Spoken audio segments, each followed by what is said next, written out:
Are you excited to be in church this morning? You glad to be here? All right, we got about 50%. That's good. Hopefully by the end it will be all 100%. That's good by the end.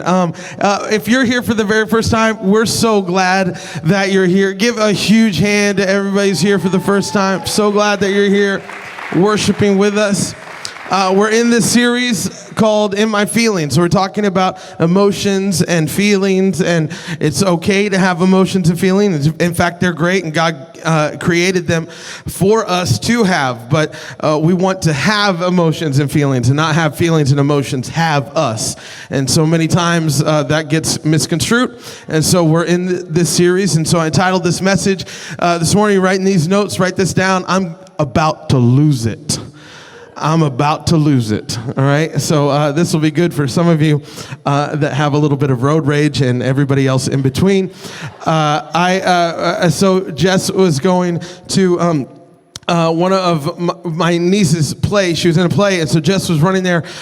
This was Friday night, and she was running all around trying to get out the door. And so I was on Watson duty. I had my boy, and we were just gonna hang for a little bit.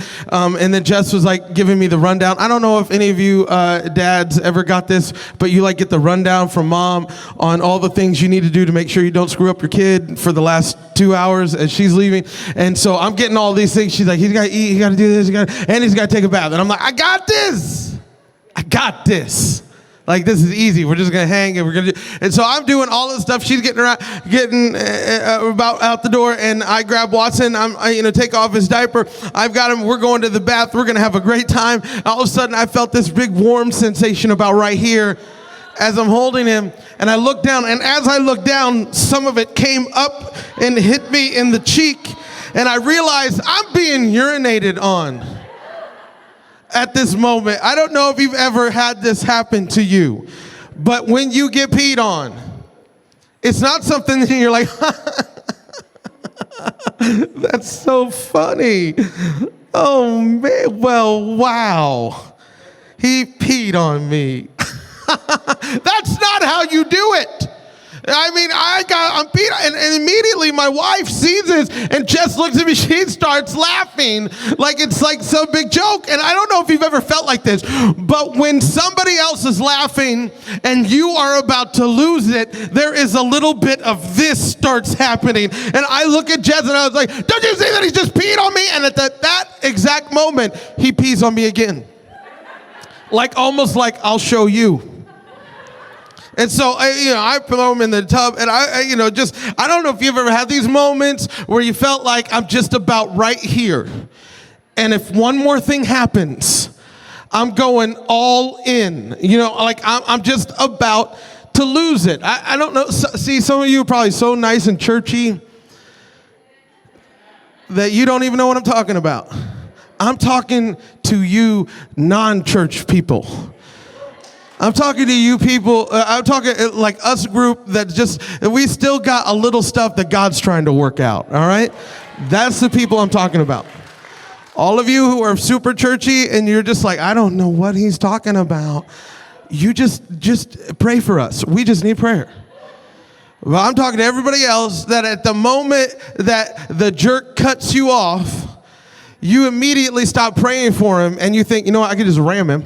I could just ram him. Like I'm talking to you people. I'm talking to you people who, you're so done with telling your kids one more time whatever you're telling them that you're just like, seriously, if I just kill one and bury him, it's fine.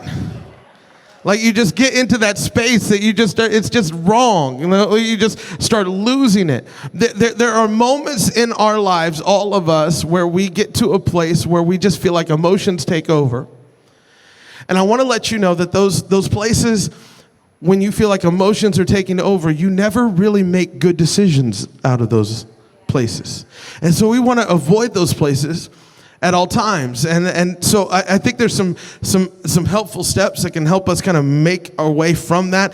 Genesis chapter 4 talks about this idea a little bit more with Cain and Abel. And some of us have heard this story before, but in Genesis chapter 4, verse 1, you see that now Adam had sexual relations with his wife Eve. She became pregnant. When she gave birth to Cain, she said, with the Lord's help, I produced a man. Verse 2, later she gave birth to his brother and named him Abel. And when they grew up, Abel became a shepherd while Cain cultivated the ground. So remember that. Verse 3, when it was time for the harvest, Cain presented some of his crops as a gift to the Lord. And Abel also brought a gift, the best portions of the firstborn lambs from his flock. The Lord accepted Abel and his gift, but he did not accept Cain and his gift.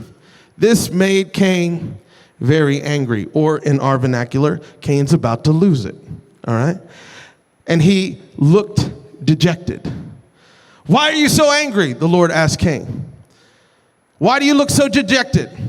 You will be accepted if you do what is right, but if you refuse to do what is right, then watch out. Sin is crouching at the door. What a word picture that is. Sin crouching at your door. I didn't know if you ever knew this, but the enemy actually does try to kill, steal, and destroy your life. You are in a battle. Every one of us is in a battle. Do you understand this? That every one of us is in a battle. And every time you wake up in the morning, there is an enemy that's trying to destroy your life. But thanks be to God that he is stronger. And the Bible says that he is greater is he that is in me than he that is in the world. Meaning that we have that victory. But you've got to understand that sin is actually crouching at your door. That there are bad decisions crouching at your door. And so that's what God, you will be accepted if you do what's right, but if you refuse to do what's right, then watch out, sin is crouching at the door, eager to control you, but you must subdue it and be its master. Great advice, but Cain didn't follow it. One day Cain suggested to his brother, let's go out into the fields. And while they were in the field, Cain attacked his brother Abel and killed him. And afterward the Lord asked Cain, where is your brother? Where is Abel? I don't know, Cain responded to him. Am I my brother's guardian? Or so many of us have heard it said, am I my brother's keeper? Meaning that Cain thought he could trick God, but we know the rest of the story that God actually found out. God actually knew before he even asked Cain the question. And that Cain was destroying his life with these decisions. And so I want to talk through some steps here that you can kind of see through this story. And the first, I want to go back to the beginning that we read, where it shows that Abel was, he took care of livestock. Cain took care of the ground. He was a farmer of the ground. And I want to remind us all that a difference can divide us or develop us. That a difference can divide us or develop us. Cain was different than Abel. Cain worked the ground. Abel had livestock. I wonder if at the beginning, Cain thought, Abel's got it easy, man. All he has to do is just hang around those sheep. Make sure that they don't go nowhere. And they're dumb. They don't go anywhere anyway, hardly.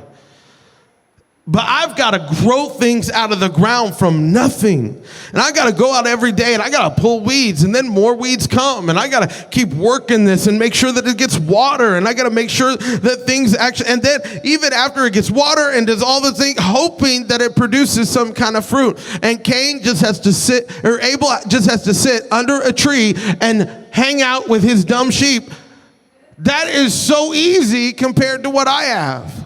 I don't know if you've ever felt like that before, like other people have it better than you, or other people have gotten an easy streak compared to what you've had to go through, or you start seeing differences in everybody else, and everybody else has a better family than your family, and man, why couldn't I have those kids? Because my kids are just and their kids are like, what? And why doesn't they do the thing? Can't you do these things? And can't you do those things? And man, what's wrong with my job? And why can't I have that nice job over there? Man, I can't believe they make that kind of money. Does anybody understand what I'm talking about? Like you have these differences that feel like they divide us all the time. And also you start looking at other people and they're like, well, they vote like this, so I can't be a part of that group. crew and they look like that, so I can't be a part of that crew. And well, they have a different skin color than I have, or they have a different culture than I have, or they go to a different church than I do, or they might believe a couple things different than, and all of a sudden differences start dividing us and start pulling us apart when God places such an importance on unity, but somehow we keep putting importance on being an individual and being divided from everybody else. And I'm not saying that it's bad for you to be an individual. God made you for a reason, but I am saying there is something special when all of us individuals can be united together and not tout our differences and say the only people that I'm going to be around are the people that act just like me. The only people I'm going to hang out with are the people that believe just like me, that vote just like me, that think things just like me. And I'm telling you, it makes for a very divided life. And it starts you down a road that you don't want to go down. When you can't be developed by difference, and all you can do is be divided by difference. Oh, and the world plays on it. The world plays on it. They build news. They build news channels just to try to divide us. They try to put you in different camps. There are things that are made all about your preferences, just trying to make you just always keep what you like around you. Netflix is no dummy. They keep shooting up things that they think that you're gonna like because they want to just keep you watching all the time. And they know the way that they can try to get you is to get to your heart because you like what you like, and to start building a circle around all that you like, and that's the only thing that you're ever going to be around. And I'm telling you that that is not the world we live in. The world we live in is different. The world that we live in has different colors. The world we live in has different ideologies, and it's important for us to not get in our own bunker and think, well, I'll just hang out in here till Jesus comes back. We've got to be able to get out of there and say, I might be different than you, I might believe different than you, but man, I can be developed by you. I can be developed by that difference. Let me just break it down just a little bit more. See, we start thinking about this when it comes to generations. So an older generation can look at a younger generation now and think, they got it so easy. And they, and kind of like almost thumb their nose at the younger generation thinking, poof, never did that. Look at all that they have. And let me just speak to the older generation just for a moment. And you thinking that they have it so easy. And I would ask the question, did you have to grow up in a generation where porn was at your fingertips? Did you have to grow up in a generation where bullying was not just done at school, but it was done 24/7 through social media? Where it gets so bad sometimes, where it feels like the only thing that kids can do to escape it is to kill themselves. Did you live in a generation that puts so much pressure on its kids that it feels like they've got to choose their college by the time they're in kindergarten? Did you grow up in that kind of environment? Did you grow up in the kind of environment where popularity was 24/7 because of the social media that is so readily available that it feels like it's throwing worth away and around all the time to the generation that's growing up? Hard, right? We got a generation that's growing up in a hard life. But let me stop you just for a second, younger generation, before you start puffing out your chest and thinking that you've got it so hard. Because I would also like to say, for you younger generation, you've got some good things too. In fact, you got some real good things. Us older generation, when we went to school, you had one food. It's mystery meat or mystery meatloaf, one of the two. And you got to choose. You guys got choices from all, and if you don't like what's at your school, you can like DoorDash a meal to your school. What in the world is this? You've got a $600 phone in your pocket, and that is basically a laptop computer. Oh my! And you're acting like it's a necessity. Like if you didn't have it, like your parents are sending you out in the world without an appendage, and you're just like, I can't believe that I do not have a phone. We never had a phone. We had a phone at home, and when you got on that phone, you had to call somebody like this, and if you forgot it, you had to start all over again. We don't know what it's like to just hit one number or even talk to your phone and say, hey Siri, call mom, I forgot my homework. We don't get this. You've got some good things too. What I'm saying is you've got to understand the differences and that will help you develop you so that you can see a younger generation and have respect for what they're going through. But then the younger generation, you can have respect for an older generation who fought in wars that you have not yet had to fight in to give you freedom that you never had to earn yourself. But if you do not ask those questions and you stay by yourself and you let that divide you because you're different, I'm telling you, you walk down a road of anger that you do not want to walk down. So let it develop you. Let it start asking questions. Start listening more than statements. Because you don't want, I really believe this is a part of Cain and Abel that started walking him down this road. And then what happens after this is that Cain sees Abel and his offering was accepted and mine wasn't. All of a sudden Cain now is not just seeing difference, now he's mad.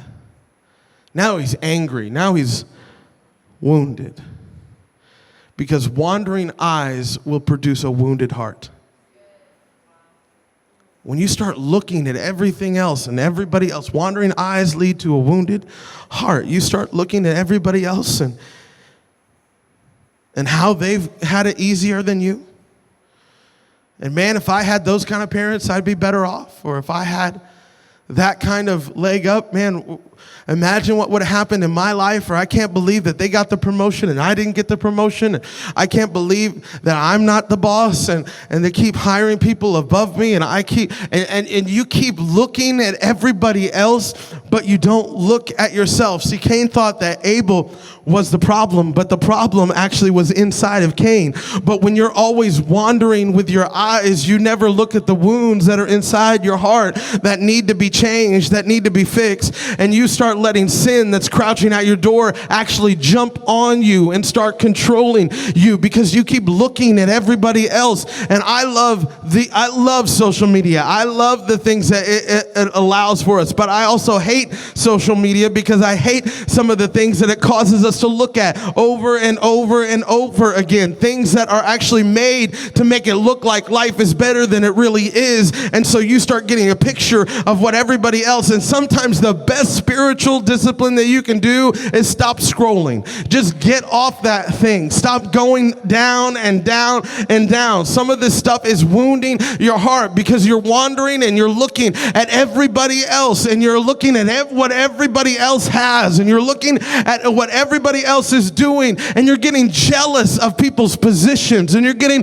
jealous of what people are doing in their life and you're getting jealous of God's promotion in somebody's life. And I'm telling you, that's not the heart you want to live your life with because it keeps you closed off and it keeps you by yourself. But when you can raise up and celebrate somebody else for what they're doing and all of a sudden get off of yourself and start celebrating what everybody else is doing, then in the moment, that stuff dies. The power of all of that dies in that moment. But I fear that we're wandering too much, that we're looking at things and everybody else's stuff and everybody else's success and sometimes we even are jealous of other people's relationships.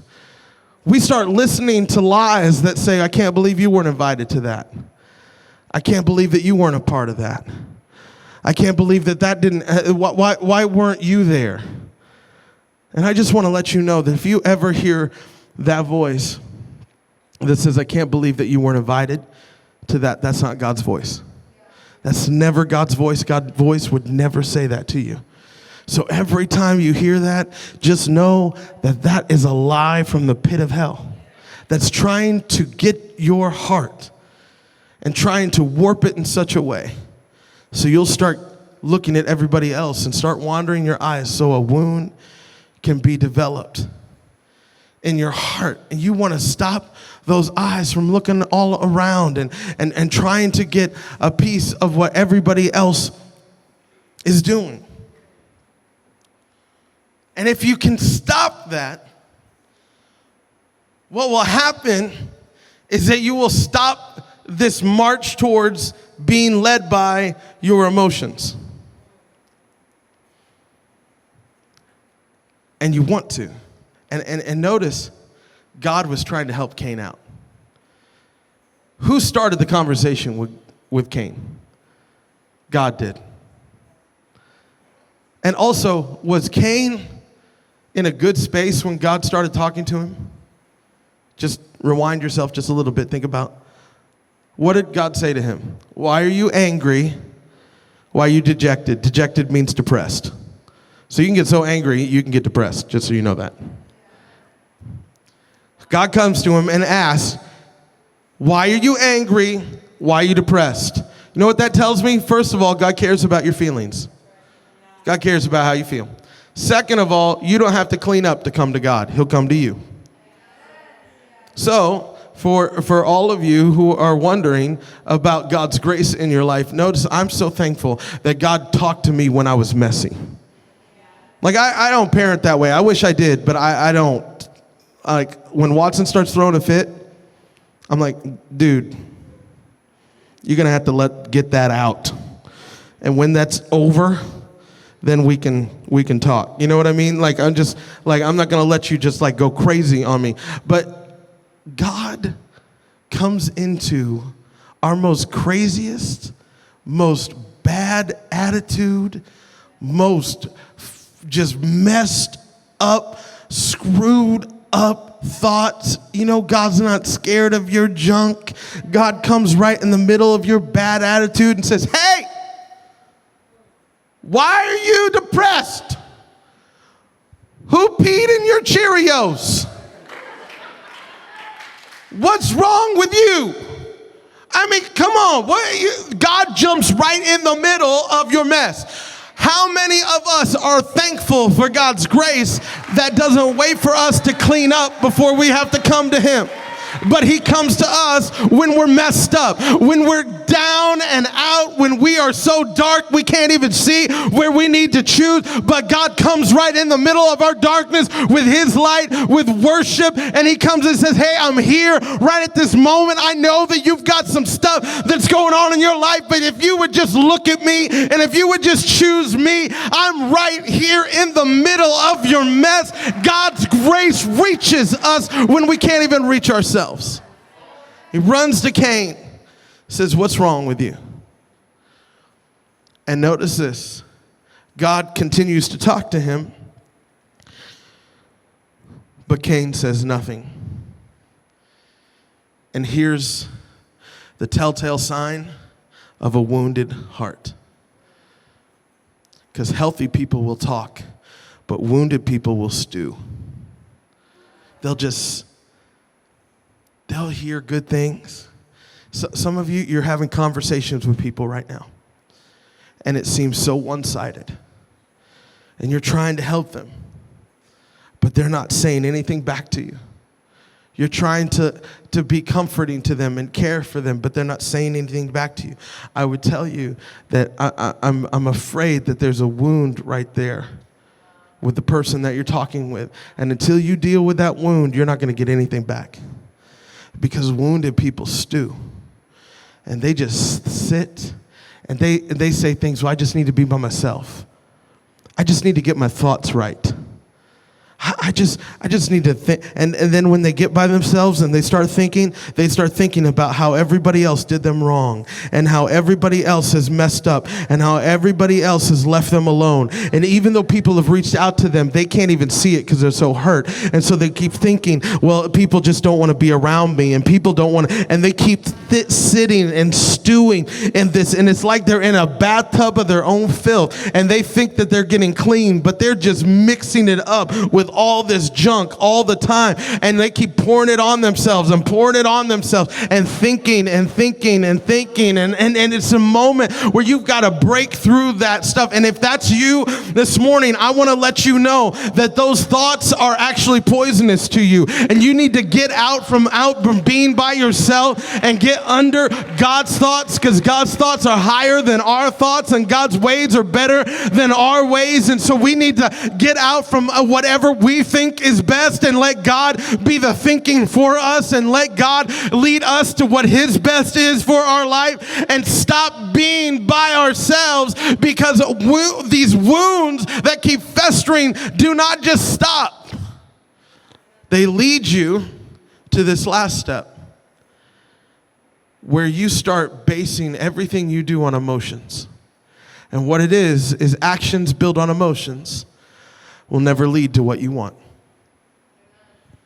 Actions built on emotions will never lead to what you want.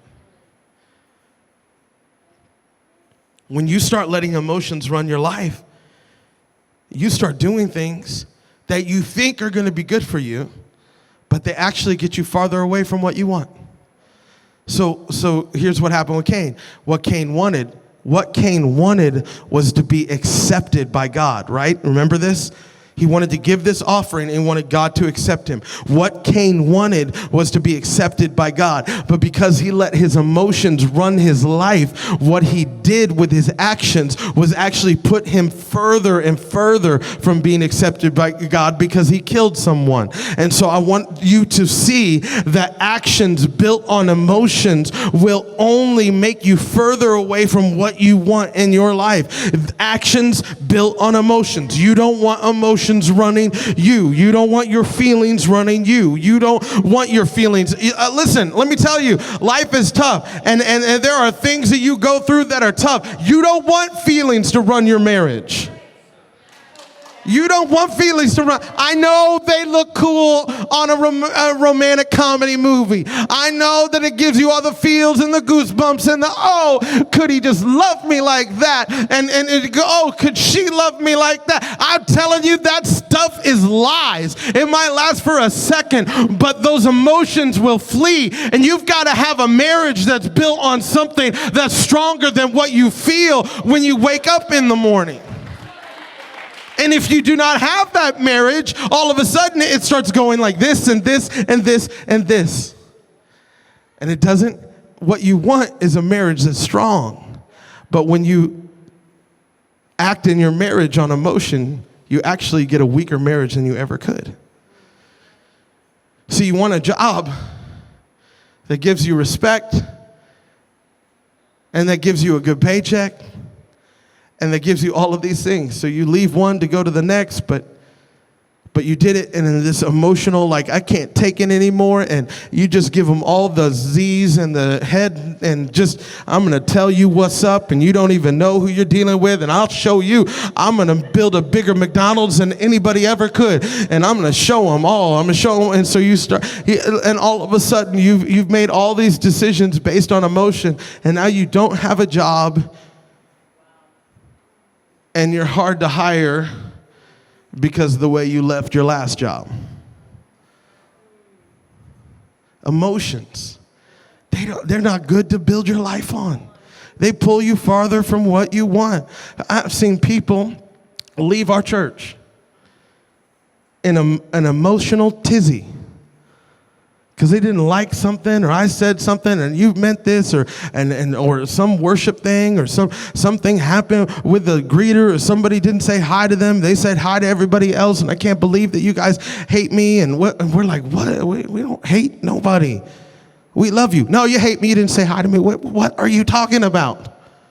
All of a sudden, and they just, boom, out the door. An emotional tizzy left a great church that they could have been a part of.